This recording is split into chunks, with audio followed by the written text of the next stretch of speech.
السلام علیکم ورحمۃ اللہ وبرکاتہ۔ اگر باپ دادا کو ہم دیکھیں کہ ان کی جو تعلیمات ہیں وہی ہمارے لیے معتبر ہیں اور وہی لوگ ہمارے لیے قابل تقلید ہیں، تو پھر ہر ایک کو چاہیے کہ وہ اپنے باپ دادا کو لے کر بیٹھا ہوا ہے۔ پھر ہم دوسروں کو دین کی طرف دعوت کیسے دیں گے؟ یہی نہیں بات کرتے، اس سے تھوڑا اپنے دائرے کو پھیلاتے ہیں، مزید کھولتے ہیں، اس کو دیکھتے ہیں کون کون لوگ اس میں آتے ہیں۔ آج اگر یہ مسئلہ آ رہا ہے کہ ووٹ دینا ہے یا نہیں دینا ہے، اس میں ہم اپنے باپ دادا کو دیکھیں تو اس کے بعد اور بھی کئی ایسے مسائل ہیں، دین کے حوالے سے شریعت کے مسائل ہیں، عقیدے کے مسائل ہیں، فقہ ہے، نماز روزہ کو دیکھا جائے اور پھر مذاہب کو دیکھا جائے تو وہ بھی تو اپنے باپ دادا کو لے کر بیٹھے ہوئے ہیں۔ اس کا یہ ایک سوال ہے، بریلویوں کو اگر آپ صحیح نہیں سمجھتے عقیدے کے لحاظ سے، تو وہ بھی تو یہی دلیل پیش کرتے ہیں نا کہ ہمارے باپ دادا، ہمارے بزرگ اسی طریقے پر تھے، تو پھر وہ بھی ٹھیک ہیں۔ آپ پھر ہندوؤں کو دعوت دیں دین کی تو وہ بھی تو پھر کہتے ہیں کہ ہمارے باپ دادا، بزرگ، آباء و اجداد وہ یہی بتوں کی پوجا کرتے آ رہے ہیں، تو پھر ان کی دلیل بھی ٹھیک ہے۔ جیسے ہم نے اپنی دلیل یہ بنا رکھی ہے کہ ہمارے والد، ہمارے دادا جان، ہمارے فلاں فلاں فلاں حضرات اسی پر رہے ہیں، یہی کام کرتے رہے ہیں، یہ آپ کی دلیل بن ہی نہیں سکتی۔ اگر آپ اپنی یہ دلیل بناتے ہیں تو پھر دوسروں کے لیے بھی یہ دلیل ٹھیک ہے۔ اگر کوئی شیعہ ہے، ہم اسے یہ دعوت دیتے ہیں کہ یہ شرکیہ عقائد ہیں یا کفریہ عقائد ہیں، ان سے نکلو، تو وہ کہے گا جواباً کہ میرے باپ دادا اس میں رہے ہیں، وہ بھی شیعہ تھے، ہمارے آباء و اجداد اس میں رہے ہیں، ہمارے فلاں فلاں رشتہ دار جو گزرے ہیں وہ سب اسی سلسلے سے چلتے آ رہے ہیں۔ تو ٹھیک ہے، پھر اس کے وہ بھی ٹھیک ہے کیونکہ اس کے باپ دادا جو اس میں رہے ہیں۔ پھر ہندوؤں کو بھی دعوت دیں گے، وہ بھی یہی کہیں گے۔ پھر عیسائیوں کی طرف دعوت دیں گے، وہ بھی یہی کہیں گے کہ ہمارے آباء و اجداد اس میں رہے ہیں۔ پھر ان کی بھی دلیل مان لیتے ہیں، وہ بھی ٹھیک ہے۔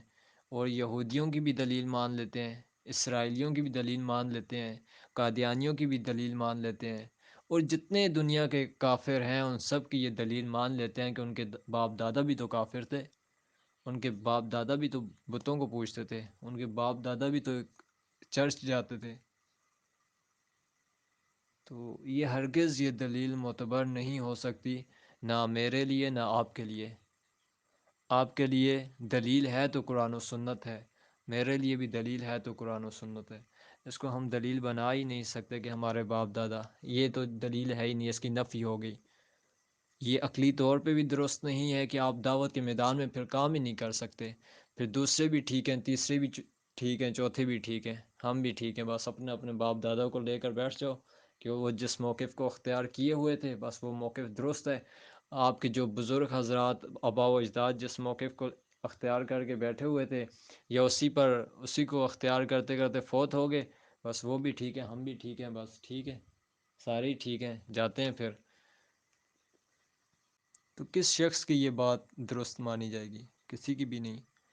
جے یو آئی والے اپنا کہہ رہے ہوں، پی ٹی آئی والے اپنا کہہ رہے ہوں، اور فلاں فلاں فلاں اپنا کہہ رہے ہوں، تو یہ پھر ہر کوئی اپنی اپنی یہ دلیل پیش کرے گا، تو یہ دلیل درست ہو ہی نہیں سکتی۔ آپ دعوت کے میدان میں کام ہی نہیں کر سکتے۔ جب آپ اپنے باپ دادوں کو پکڑیں گے تو دوسرے اپنے باپ دادوں کو پکڑے ہوئے بیٹھے ہیں۔ اگر آپ اپنے باپ دادا کو حق پر سمجھیں گے اس حق کے مقابلے میں، تو دوسرے اپنے باپ دادا کو حق پر سمجھے بیٹھے ہیں، تو ٹھیک ہے نا، پھر آپ انہیں بھی دعوت نہ دیں، کسی کو بھی دعوت نہ دیں، مسلمان ہونے کی بھی دعوت نہ دیں، کسی کو نماز روزے کی بھی دعوت نہ دیں۔ وہ کہیں گے ہمارے باپ دادا بے نمازی تھے، وہ ویسے ہی گزرے ہیں۔ تو اس لیے کوئی بھی معاملہ ہوگا، کوئی بھی شریعت کا مسئلہ ہوگا، اس میں باپ دادا معتبر نہیں ہوں گے۔ باپ دادا کا یہی کام ہے کہ انہوں نے جو اچھی تربیت کی اس کا صلہ ان کو ملے گا، اگر غلط اس پر تربیت دی تو وہ بھی وہ بدلہ پا لیں گے، اور ان کا یہ کہ نسل چلانا آگے۔ ایک جو سلسلہ چلتا آ رہا ہے قوموں کا، بس وہ ہے. تو انہی چیزوں میں انہیں فالو کیا جائے گا نا. یا دین کے معاملے میں ہمارے دادا ابو نے اجتہاد کر دیا کہ یہ مسئلہ ٹھیک ہے، تو ہم نے اسی کو پکڑ کے بیٹھ جانا ہے. ان کا اجتہاد ان کے لیے ہوگا، ہمارے لیے نہیں. انہوں نے جو تحقیق کی وہ ان کے لیے معتبر ہوگی، ہمارے لیے ہم نے خود تحقیق کرنی ہوگی. انسان کے جھوٹا ہونے کے لیے نبی اکرم صلی اللہ علیہ وسلم نے فرمایا کہ انسان کے جھوٹا ہونے کے لیے اتنا ہی کافی ہے، کوئی بات سنے اور بغیر تحقیق کے لوگوں سے بیان کرنا شروع کر دے، یا بغیر تحقیق کے اس کو قبول کر لیں. آپ کے پاس کیا تحقیق ہے، کیا دلیل ہے کہ باپ دادا کی پیروی کرنی ہے کسی بھی مسئلے پر؟ کوئی دلیل نہیں، قرآن و سنت سے نفی آئی ہے. تو یہاں اس پوائنٹ کو واضح کیا گیا ہے کہ باپ دادا کی نفی کرنی ہے تقلید میں. ان کی بات صحیح تھی غلط تھی، یہ ہم نے خود تحقیق کرنی ہے. وہ ہمارے لیے معتبر نہیں ہو سکتے کہ ہم ان کی رائے کو، موقف کو لے کر آگے چلیں. ان کے فیصلے جو ہیں وہ ان کی نیتوں پر ہوں گے.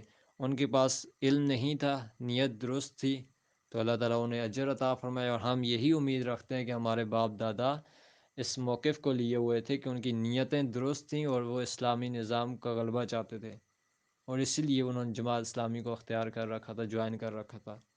اور جتنی بھی انہوں نے جدوجہد کی، کاوشیں کی، کوشش کی، جو کچھ بھی انہوں نے صرف کر دی، جان مال لگا دیا سب کچھ، تو ان کی نیتیں درست تھی. اور اللہ تعالیٰ انہیں اس حوالے سے بہترین اجر سے نوازیں. ہم تو یہ امید لگائے بیٹھے ہیں اللہ تعالیٰ سے، ہم یہ حسن ظن رکھتے ہیں، لیکن ہمارا معاملہ کچھ اور ہے. ہمارے سامنے کچھ حقائق آ گئے ہیں، ہمیں چاہیے کہ ہم ان حقائق پر روشنی ڈالیں اور اس پر مزید دیکھیں، پڑھیں، تحقیق کریں کیا ہے کیا نہیں. یہ آج نئی بات انیس کر رہا ہے، تو یہ کیا بات ہے، کہاں سے یہ چیز آئی ہے، یہ تحقیق ہمارے ذمہ ہے. اللہ تعالیٰ ہمیں ان باتوں کو سمجھنے اور ان کے مطابق عمل کرنے کی توفیق عطا فرمائے. اللہ تعالیٰ کہنے والے کو بھی عمل کی توفیق عطا فرمائے. اللہ تعالیٰ سننے والوں کو بھی عمل کی توفیق عطا فرمائے. آمین.